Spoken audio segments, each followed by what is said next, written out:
Tikman ko nga kung masarap. Pero lagi naman. Gustong gusto ko yung luto ko. Sana magustuhan nyo din pag tinry nyo.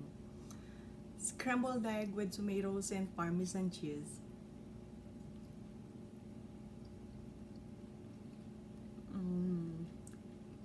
Harap.